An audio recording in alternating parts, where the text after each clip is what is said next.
ગાંધીનગર જિલ્લાના માણસા તાલુકાના જામણા ખાતે આવેલા પવિત્ર આસુદેવ મહાદેવ મંદિર પરિસરમાં 77મા વન મહોત્સવ 2026 અંતર્ગત જિલ્લા કક્ષાના કાર્યક્રમની ભવ્ય ઉજવણી સંપન્ન થઈ છે। રાજ્ય કક્ષાના આરોગ્ય મંત્રી પ્રફુલ્લ પાનસેરિયાએ પર્યાવરણ જાગૃતિના સંદેશ સાથે વૃક્ષરથની લીલી ઝંડી આપી પ્રસ્થાન કરાવવામાં આવી રહ્યું હતું।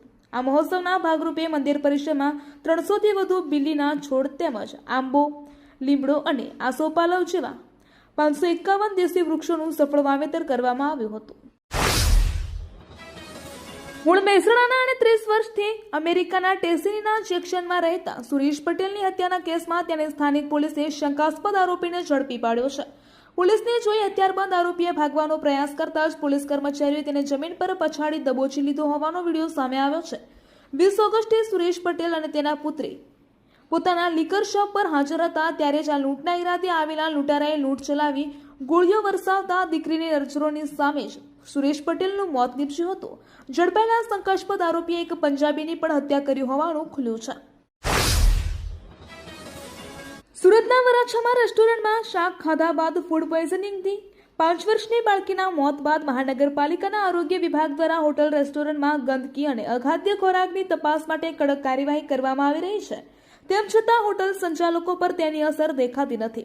સોમવારે ડુમસમાં ટામેટાના ભજીયામાંથી મકોડો મળી આવ્યા બાદ ગતરોજ કતારગામ વિસ્તારમાં આવેલી હોટલમાં રોટલીમાંથી ઈયળ મળી આવતા ગ્રાહકે ફરિયાદ કરી હતી, જેથી આરોગ્ય વિભાગના અધિકારીઓએ તપાસ બાદ હોટલને બંધ કરવાનો ઓર્ડર કર્યો હતો। ભરૂચ શહેરના છાડેશ્વર વિસ્તારમાં આવેલી નિષ્ધામ સોસાયટીમાંથી ગુમ થયેલા 14 વર્ષીય કાનવ ધીરેનભાઈ શાહની શોધખોળનો કરુણ અંત આવ્યો છે।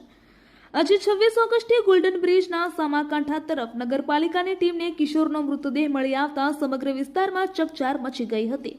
કાનવ ગતરોજથી ગુમ થયો હતો। પરિવારજનો દ્વારા તેની શોધખોળ હાથ ધરવામાં આવી હતી। આ દરમિયાન છાડેશ્વર ચોકડી નજીક નેશનલ હાઈવે 48 પર આવેલા જૂના સરદાર બ્રિજ પરથી કાનવની સાયકલ મળી આવી હતી, જેના પગલે કિશોર નર્મદા નદીમાં પડ્યો હોવાની આશંકા વ્યક્ત કરવામાં આવી હતી। કેન્દ્રીય ગૃહમંત્રી શ્રી અમિતભાઈ શાહ 27 ઓગસ્ટે ગુજરાતની મુલાકાતે આવી રહ્યા છે, ત્યારે એક જ દિવસમાં અમરેલી અને અમદાવાદમાં વિવિધ ક્ષેત્ર સાથે જોડાયેલા 5 કાર્યક્રમોમાં તેમની હાજરી રહેશે।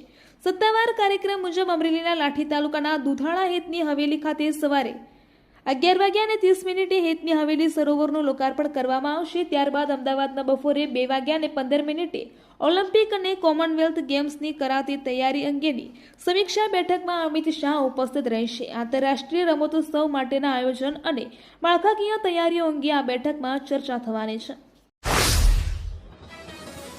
હિંમતનગર સાબરકાંઠા જિલ્લાને ફાળવવામાં આવેલા 11 નવા 112 જનરક્ષક વાહનોને બુધવારે સેવામાં સમર્પિત કરવામાં આવ્યા હતા। જિલ્લા પોલીસ વડા ડોક્ટર પાર્થરાજસિંહ ગોહિલે હિંમતનગર ખાતેના પોલીસ હેડક્વાર્ટર ખાતેથી આ વાહનોને લીલી ઝંડી આપી પ્રસ્થાન કરાવ્યું હતું। આ પ્રસંગે જિલ્લા કંટ્રોલ રૂમના પીએસઆઈ સહિતનો સ્ટાફ અને 112ના સાબરકાંઠાના સુપરવાઇઝર કિરણભાઈ ગઢવી સહિતનો સ્ટાફ હાજર રહ્યો હતો। આ પ્રસ્થાન બાદ આ 11 વાહનોને શહેરના B division police station, tower Chowk A division police station, Mahavirnagar 4 રસ્તા, છાપરિયા 4 રસ્તા, મોતીપુરા અને બસ સ્ટેન્ડ રોડ થઈને પરત પોલીસ હેડક્વાર્ટર ખાતે પહોંચી એક રૂટ પરેડ કરી હતી। આમ આદમી પાર્ટીના નેતા પ્રવીણ રામે રાજ્યના દ્વારકા, પોરબંદર, કચ્છ અને જામનગર જેવા વિસ્તારોમાં અપૂરતો વરસાદ થયો હોવા છતાં તેને દુષ્કાળગ્રસ્ત જાહેર ન કરવાનો સરકાર પર આક્ષેપ કર્યો છે। ઓછો વરસાદ પડવાને કારણે ખેડૂતો અને ગ્રામ્ય વિસ્તારમાં ભારે મુશ્કેલીઓ ઊભી થઈ હોવાનું જણાવતા આમ આદમી પાર્ટી દ્વારા આ વિસ્તારોને તાત્કાલિક દુષ્કાળગ્રસ્ત જાહેર કરવાની માંગ સાથે સરકારને અલ્ટિમેટમ આપવામાં આવ્યું છે।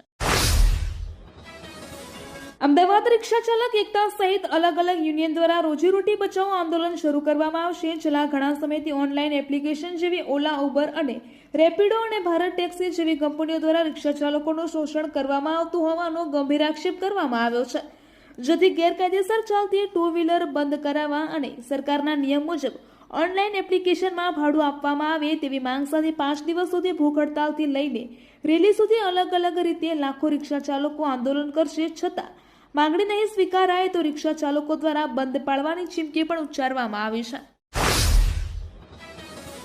પંચમહાલ જિલ્લાના ગોધરા દાહોદ હાઈવે પર આવેલા મેટ્રો TVSના વર્કશોપમાં ભીષણ આગ લાગી હતી। આ ઘટનાને કારણે આસપાસના વિસ્તારમાં અફરાતફરી મચી ગઈ હતી। આ આગ જોતજોતામાં વિકરાળ બની હતી।